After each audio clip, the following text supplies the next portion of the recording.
এই বক্সের ভিতর কি থাকতে পারে কি থাকতে পারে কি থাকতে পারে মামা কি হইছে?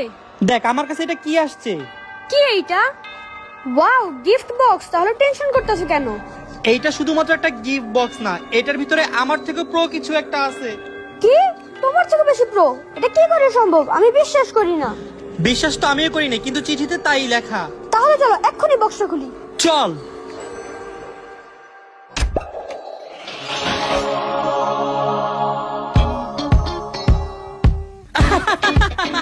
ও নাকি আমার থেকে বেশি প্রো।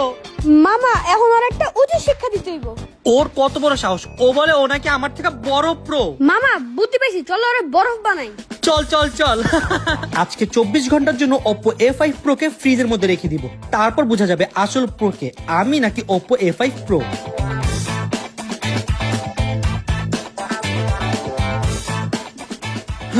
বরফ হয়ে গেছে। জীবন, ফোন তো জমে বাদ হয়ে গেছে। মামা চলো ফোনে একটা কল দেই। আচ্ছা ঠিক আছে। এখন বোঝা যাবে কে আসল প্রো। মানে কি, কেমনে সম্ভব? একদিন ফ্রিজে রাখার পরও ফোনের কিছু হয় নাই। এইটা কি করে পসিবল? এত অত্যাচার করার পরও ফোনের কিছু হয় নাই, ফোনটা একবারে পারফেক্টলি চলতেছে। তার মানে Oppo A5 Pro আসলে তোমার থেকে বেশি প্রো। এক্স্যাক্টলি।